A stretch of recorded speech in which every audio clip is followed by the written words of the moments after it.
Hello, English learners. Welcome back to the MJ English Podcast.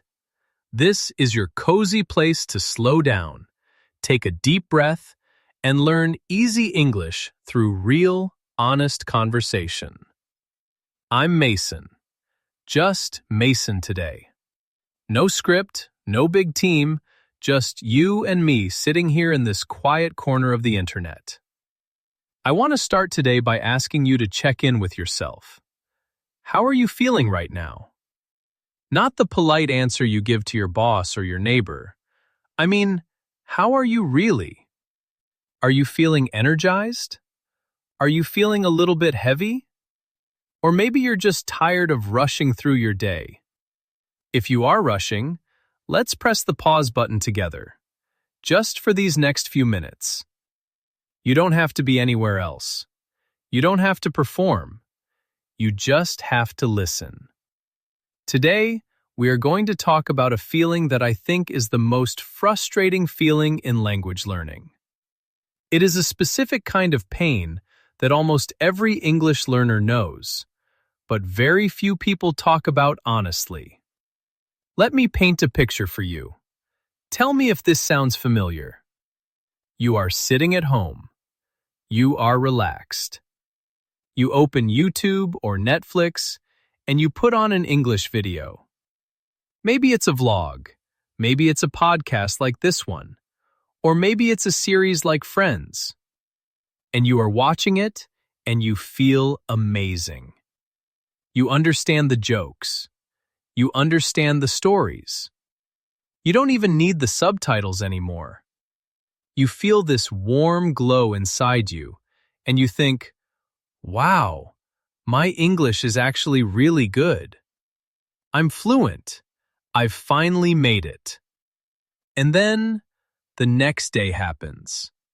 You are in a meeting at work, or maybe you run into a tourist on the street who asks for directions, or perhaps you just want to record a voice note for a friend. And suddenly, freeze. The words that were so clear in your head yesterday are gone. Your mind goes blank. Your mouth feels like it is filled with cotton. You want to say a simple sentence, a sentence you know you understand, but you physically cannot push it out. You stumble. You say, well. You use a basic word like good or bad instead of the beautiful, complex words you know are hiding somewhere in your brain. And afterwards, when the moment is over, you feel terrible. You feel a little bit betrayed by your own brain. You think, why?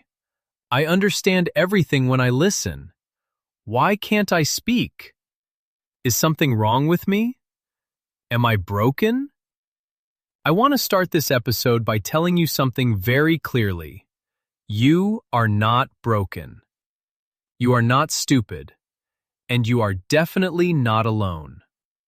This phenomenon, this gap between what you understand and what you can say, is actually a normal part of how the human brain processes language.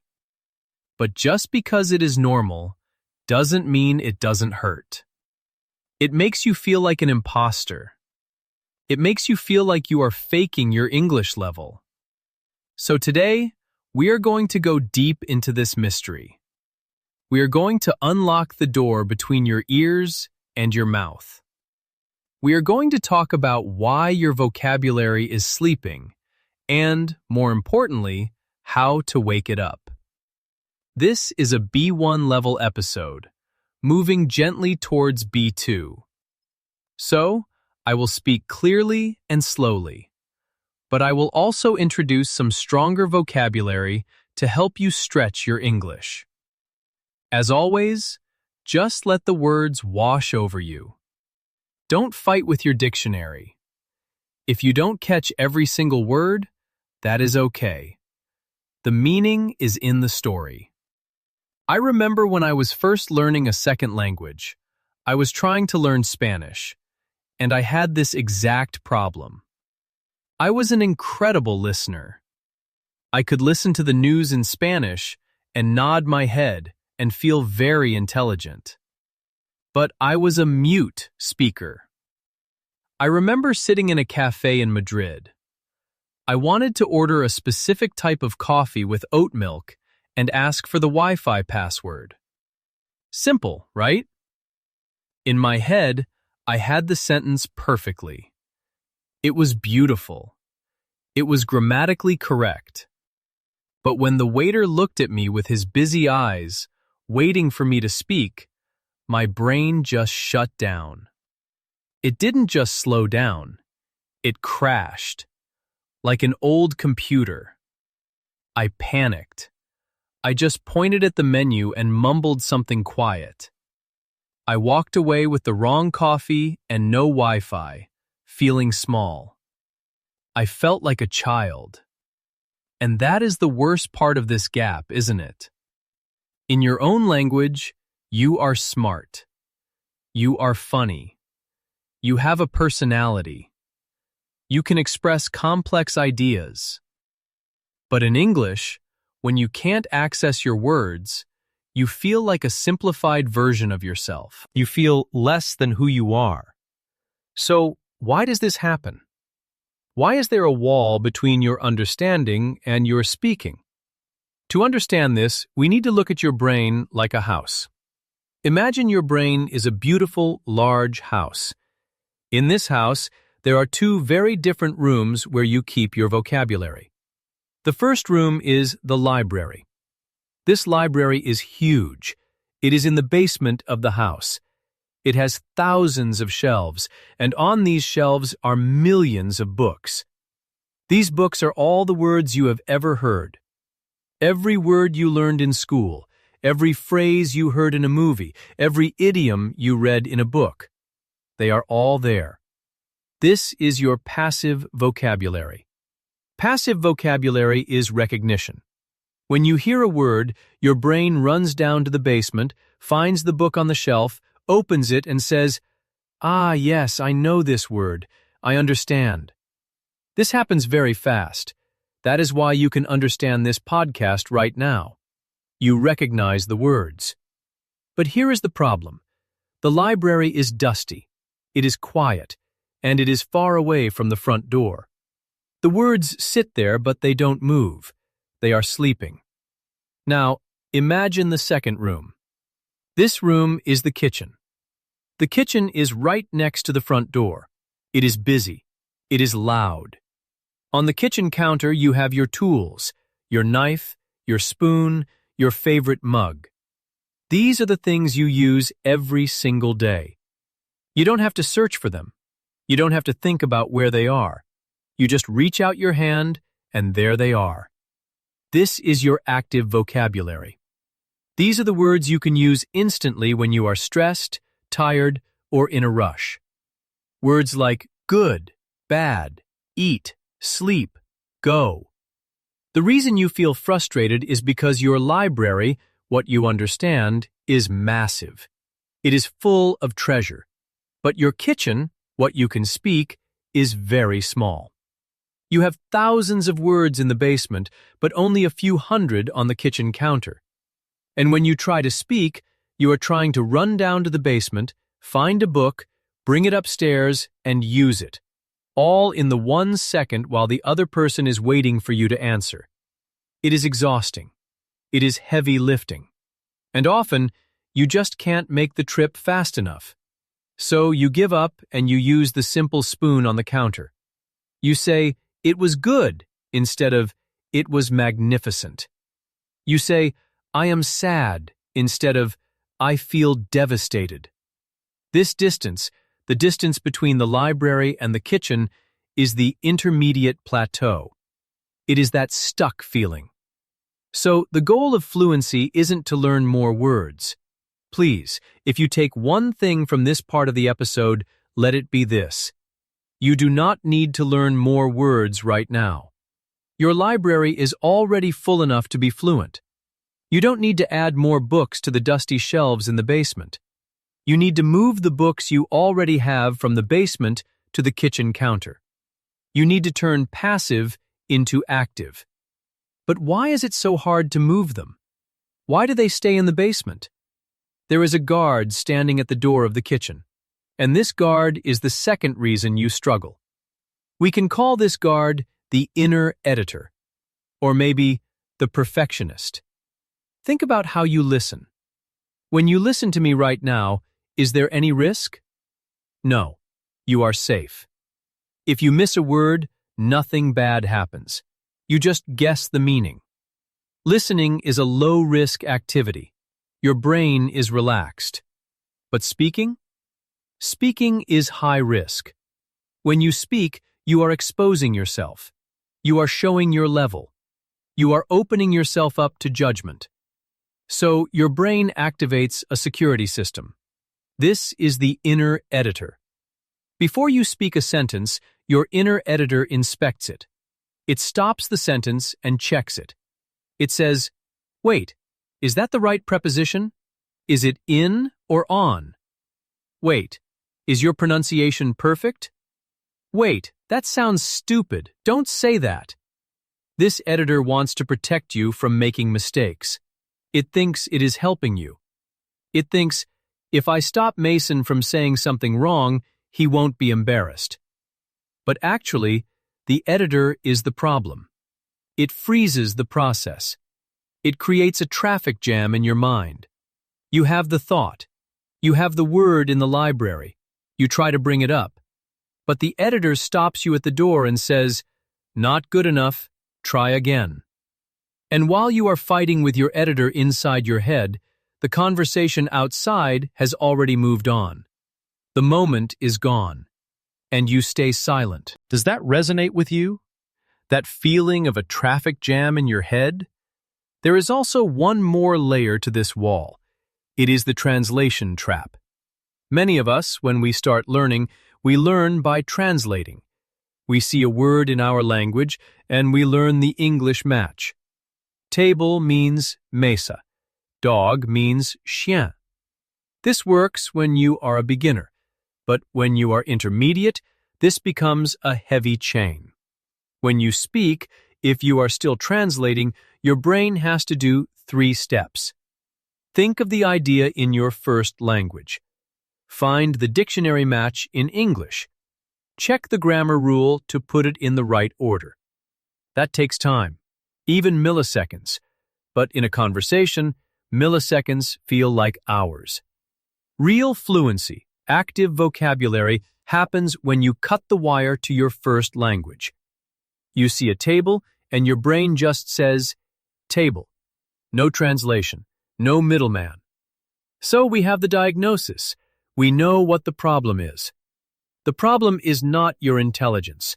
The problem is not that you haven't studied enough. The problem is that you have a massive library of passive vocabulary, but a tiny kitchen of active vocabulary. The problem is a strict inner editor that is scared of mistakes, and the problem is a translation trap that slows you down. You feel heavy because you are carrying all this knowledge, but you can't put it down on the table. You understand complex emotions, politics, humor in English, but when you open your mouth, you sound like a textbook from 1995. I want you to take a moment to really accept this. Forgive yourself for it. Stop beating yourself up. You cannot force a flower to open by pulling the petals with your fingers. You will just break it. You cannot force your speaking by getting angry at your brain. You have to train it gently. You have to trick the editor. You have to clear the path from the basement to the kitchen. In the second part of this episode, we are going to stop analyzing and start fixing. I'm going to share with you 3 very specific, very practical techniques to move your words from passive to active. These are not grammar exercises. I promise you, no grammar drills today. These are lifestyle shifts. They are ways to practice when you are alone, when you are in the shower, when you are making coffee. We are going to talk about narrating your life. We are going to talk about the 3-second rule to bypass your editor. And we are going to talk about emotional anchoring, how to glue words to your memory so they never fall out. But before we go there, I want you to visualize your library one more time. Think of a word you learned recently, maybe a beautiful word like serendipity or resilience or overwhelmed. You know what it means. You like this word. But have you ever said it out loud? If the answer is no, that word is sleeping in the basement. The difference between a student and a speaker is simply this: activation energy. In physics, activation energy is the energy required to start a reaction. Water doesn't boil until it hits 100 degrees. It can be 99 degrees and it is just hot water. But add one more degree and it changes state. It becomes steam. It moves. It has power. Your English is at 99 degrees right now. You are full of hot water. You have all the potential. You have all the study hours inside you. What we need now is that final 1 degree of heat to turn that knowledge into movement, to turn that passive understanding into active speaking power. We need to stop being consumers of English and start being creators of English. A consumer just collects words. They watch the video, they like the post, they save the vocabulary list, and never look at it again. I know you do that. I do it too. That is consuming. It feels like work, but it is actually passive. A creator uses the word, even badly, even with the wrong pronunciation, even to an empty room. When you speak a word, you are claiming ownership of it. You are taking it off the dusty shelf, wiping it clean, and putting it in your pocket. You are saying, "This is mine now. I can use this." So, how do we do that without feeling stupid? How do we practice speaking when we have no one to speak to? How do we silence that inner editor who tells us we sound ridiculous? We have to get a little bit weird. We have to be willing to talk to ourselves. We have to be willing to make noise. I'm going to show you exactly how to do that. And I warn you, the techniques I'm going to share might feel a little strange at first. You might feel silly standing in your kitchen talking to your toaster. But remember what we said in previous episodes. Comfort is the enemy of growth. If you stay in your comfort zone, silently understanding, silently watching, you will stay in the library basement forever. It is safe there. It is quiet. But nobody can hear you. If you want to be heard, you have to step upstairs. You have to step into the noise. You have to risk being imperfect. So, shake out your shoulders. Relax your jaw. Maybe take a sip of water. We are about to start the work. We are going to turn that passive recognition into active power. Are you ready to move some books? Let's walk into the solution together. Now, let's look at the first technique to break this silence. It is something I call the soliloquy strategy, or more simply, narrating your life. So, let's talk about narrating your life. This is the most effective way to bridge the gap between your library and your kitchen, and you don't need a speaking partner to do it. You don't need a teacher. You just need your life. The concept is simple. Narrate your day as if you were a character in a book, or perhaps the host of a cooking show. Imagine you are making coffee in the morning. Usually, you do this in silence. Your brain might be thinking about work, or maybe you're scrolling on your phone. Instead, I want you to speak the actions out loud. And I mean out loud, not in your head. The mouth muscle must move. Say, "I am walking into the kitchen. It is a bit cold this morning. I am reaching for my favorite mug, the blue one. Now, I am switching on the kettle. I can hear the water boiling." Now, I know what you are thinking. "Mason, I feel absolutely ridiculous doing this. My cat is looking at me like I'm crazy." Good!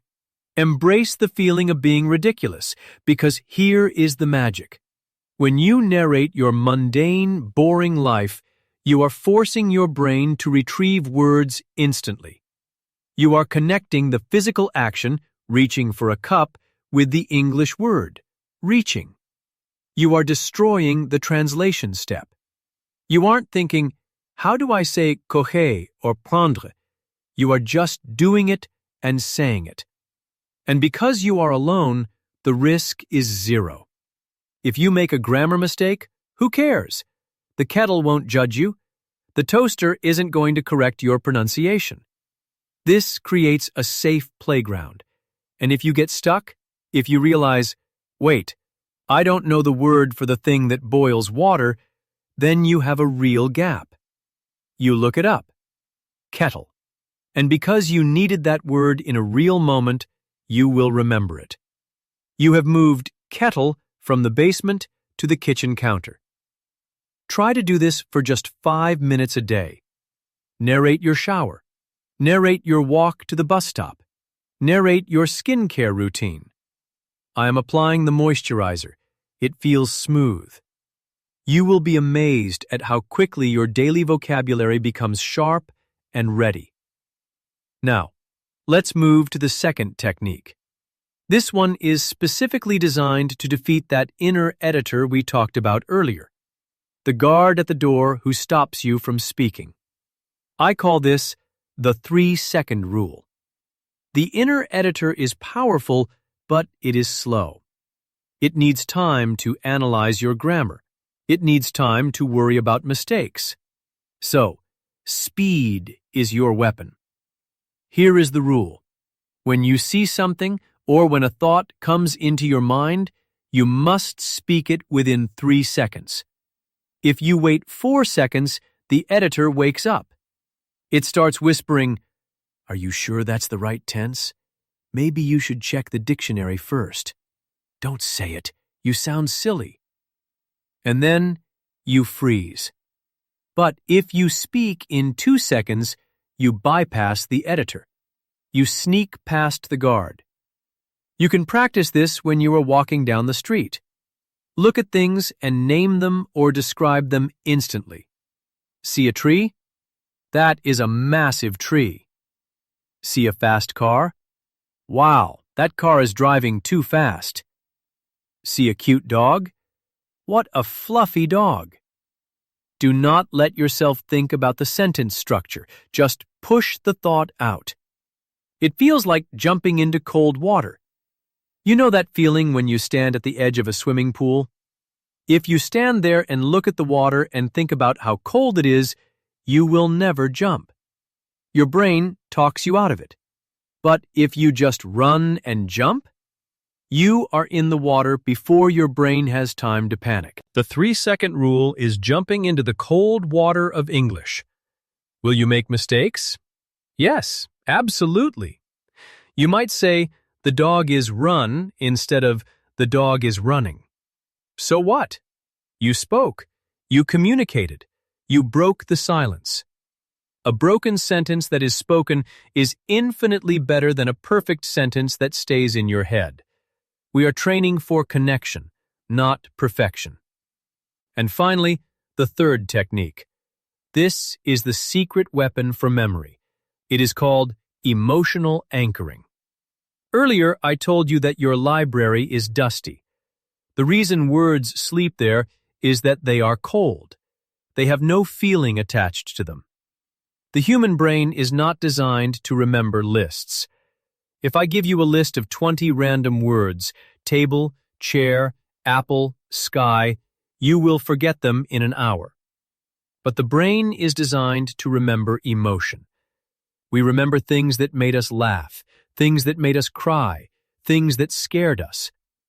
Think about your clearest memories from childhood. They are probably moments of high emotion, right? A birthday, an accident, a surprise. So, to move a word to your active vocabulary, you need to heat it up with emotion. You need to attach a feeling to it. When you learn a new phrase, don't just repeat it like a robot. I am exhausted. I am exhausted. That is dead language. Instead, act it out. I want you to become an actor for 10 seconds. If the word is exhausted, slump your shoulders, close your eyes, let out a heavy sigh, feel the weight in your body, and then groan.